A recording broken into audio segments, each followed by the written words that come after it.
भारत की पूरी जनता अलग अलग राज्यों से बहुत ही जबरदस्त तरीके से किसानों के बाजू में खड़ी हो गई। करोड़ों लोग इसके अंदर उन्होंने हिस्सा लिया। उन सब जनता को हम बहुत बहुत अभिनंदन करना चाहते हैं, आभार। लेकिन किसान नेता जो ठहरे, किसान वो अन्नदाता है जो अपने खेतों में केवल फसल ही पैदा नहीं करता, सेना भी पैदा करता है, सैनिक भी पैदा करता है और वो कर्मचारी भी पैदा करता है जो आईपीएस आईएएस ऑफिसर होते हैं, जिन्होंने बिकने से इंकार कर दिया।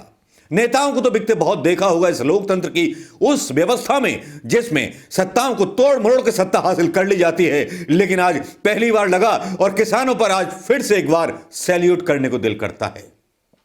बड़े बड़े लालच दिए गए, बड़े बड़े ऑफर्स दिए गए, लेकिन किसानों ने उन सत्ता के लोहों पर ठोकर मार दी, ठोकर में उड़ा दिया वो सत्ता का नशा, जो सत्ता का नशा चाहता था कि वो सबको खरीद सकते हैं पैसे के बल पर, लेकिन यहां किसानों ने सबकी धूल की धूल उड़ा दी।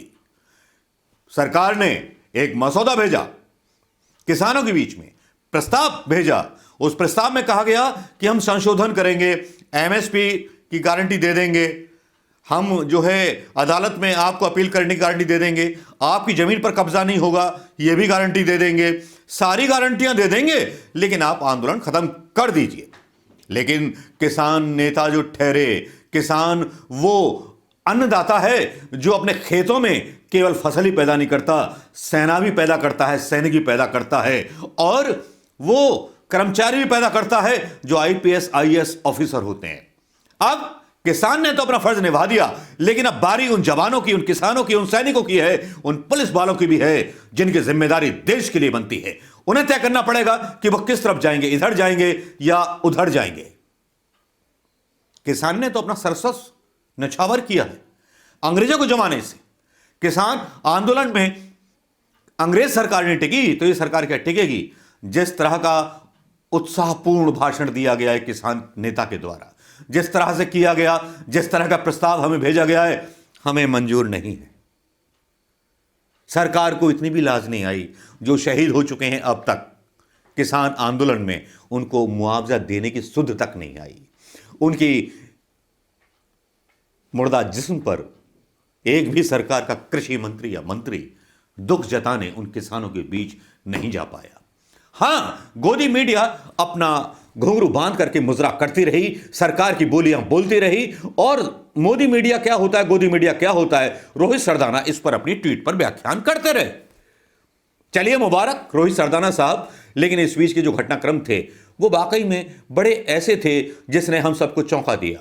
कल रात हमें लगा था कि शायद अलग अलग संगठनों को बुला करके ये सरकार जो है अपनी वही नीति अपनाएगी जिस तरह से सत्ता को तोड़ने में अपनाती है, किसी भी सरकार को हिलाने में गिराती है। लेकिन धन्य हो अन्नदाता, धन्य हो अन्नदाता, अपने खेतों में उगाने वाले उस अन्न के लिए और अपने घरों में पैदा करने वाले उस सेना के जवान के लिए जो भारत पाकिस्तान की सीमा पर खड़ा रहता है, जो भारत चीन की सीमा पर खड़ा रहता है। वाकई में आपको मुबारकबाद दी जानी चाहिए आपके इस फैसले के लिए। किसानों ने इसके साथ ही ऐलान कर दिया कि यह आंदोलन और उग्र होगा। जियो के खिलाफ उन्होंने एक लड़ाई छेड़ दी। जियो कंपनी के सारे बहिष्कारों का, उत्पादों का, चाहे वो सिम हो, नेटवर्क हो, सबका बहिष्कार कल से शुरू हो जाएगा। जियो कंपनियों का बहिष्कार शुरू हो जाएगा, साथ में टोल प्लाजा को फ्री करवा दिया जाएगा, पानीपत हरियाणा का रोड ब्लॉक करा दिया जाएगा।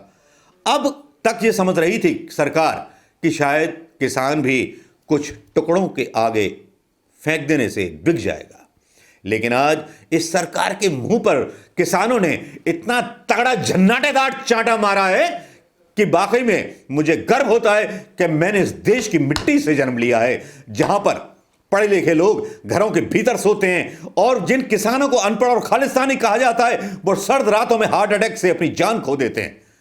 तो दोस्तों, आप किसके साथ हैं?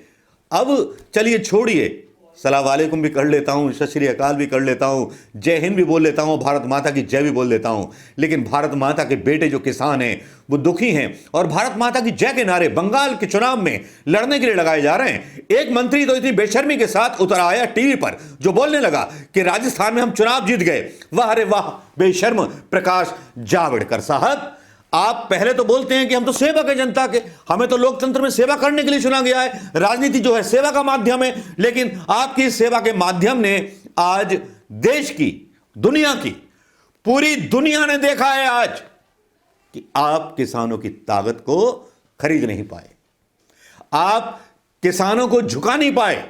आपके प्रलोभनों के आगे किसान चाणक्य बनकर के डटा रहा, कौटिल्य बन के खड़ा रहा। बड़ी बड़ी बातें करनी तो आपको आती हैं, बड़ी बड़ी बातें और सुहानी बातें तो करनी आती हैं। आपने गोदी मीडिया को भी काम पे लगाया हुआ था, सबको काम पे लगाया हुआ था, लेकिन आपके चर्चे बेमुरब्बत से हो गए अधूरे आला। अब देखते रहिए कि आगे होने वाला है क्या क्या, क्योंकि खबरें तो बहुत हैं इस हमारी सीरीज में। मैं दोस्तों एक सीरीज शुरू करना चाहता हूं नारद नाम से। नारद पहले पत्रकार थे, तो नारायण नारायण और इस तरह की तो राय दीजिएगा, करूं कि नहीं करूं, कमेंट में जवाब दीजिएगा।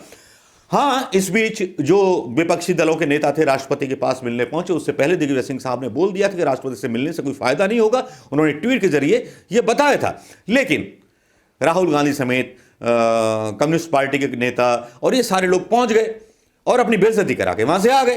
अरे समझ गया, किसान की शक्ति के सामने कोई नहीं खड़ा हो सकता, और सरकार को गलतफहमी में नहीं होना चाहिए। सरकार को यह नहीं सोचना चाहिए कि किसान हट जाएंगे, डर जाएंगे। किसान, हिंदुस्तान का किसान डरेगा नहीं, हटेगा नहीं जब तक ये बिल रद्द नहीं कर दिया जाए। धन्यवाद। सर जाने की जरूरत ही क्या थी? चलो आप चले गए दिखाने के लिए कि आप विरोध में हैं सरकार के उस किसान कानून के, जिसको लेकर के ये किसान समर्थक सरकार कही जाने वाली सरकार लेकर के आई है, जो चाह रही है कि हम किसानों को भला कर देंगे। जब एक तरफ किसान बोल रहे हैं, अरे यार तू अपना भला अपने वहां रख ले जहां तुझे रखना है, लेकिन हमारा भला मत कर, हमें तुझे मतलब तेरा भरोसा नहीं चाहिए, ना तेरी कोई बात का वादा चाहिए। हंसी आ जाती है मुझे ऐसी बातें करने पर, आपको भी हंसी आ रही होगी, क्योंकि समझ गए होंगे मेरा इशारा किस तरफ था। लेकिन मेरी ऐसी कोई नीति नहीं है, मोदी जी बुरा मत मानिएगा। और आजकल कुछ मर्दाना चेहरे वाले मीडिया वाले भी बेनकाब होने वाले, वो देख लीजिएगा दोस्तों। अगले वीडियो में उन्हीं पर मार होने वाली है और दंगा मार होने वाली है अमीश देवगन पर और अर्नब गोस्वामी पर। इन पर खासतौर पर इसलिए क्योंकि ये एक ऐसे महापुरुष मीडिया रहे जिनको किसानों ने अपने आंदोलन में घुसने नहीं दिया। और ट्रैक्टर में पत्रकारिता चल रही थी जीटीवी वाले की, किसानों के बीच में नहीं थी। देख देख के मतलब जोक लग रहा था, कॉमेडी लग रही थी कि पहली बार स्कूटी पर रिपोर्टिंग, पहली बार उस पर रिपोर्टिंग, पहली बार साइकिल पर रिपोर्टिंग। लग रहा था किसानों का अपमान हो रहा है। लेकिन किसानों ने जो बात आज कही वो एक मुख्य बात है, जिसको आज अपने नाड़े के साथ गांठ बांध लीजिए। किसान नेता ने कहा किसानों का ही अपमान नहीं है, यह अपमान है उन 135 करोड़ लोगों का जिन्होंने भारत बंद में अपना साथ दिया। अपमान है उन लोगों का, उन कॉमन मैन का अपमान है, उस आम आदमी का अपमान है जो टैक्स देता है।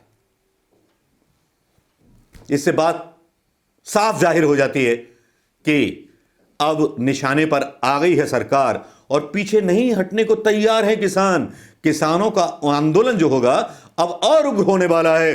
अभी तो देखते जाइए, अगर पाकिस्तान और चाइना ने रण का धूल चटाया है तो इन्हीं किसानों के बेटों ने चटाया है। और लेकिन देश की उस तानाशाह सरकार को भी झुकाएंगे ये वो किसान जिन्होंने वो बहादुर पुत्र, बहादुर सपूत पैदा किए हैं जो हमारी सीमाओं की रक्षा करते हैं। दोस्तों, अगर आप सहमत हैं मेरी बात से तो इस वीडियो पर ज्यादा से ज्यादा कमेंट, ज्यादा से ज्यादा शेयर, जगा दीजिए पूरे हिंदुस्तान को, जगा दीजिए पूरे विश्व बिरादरी को।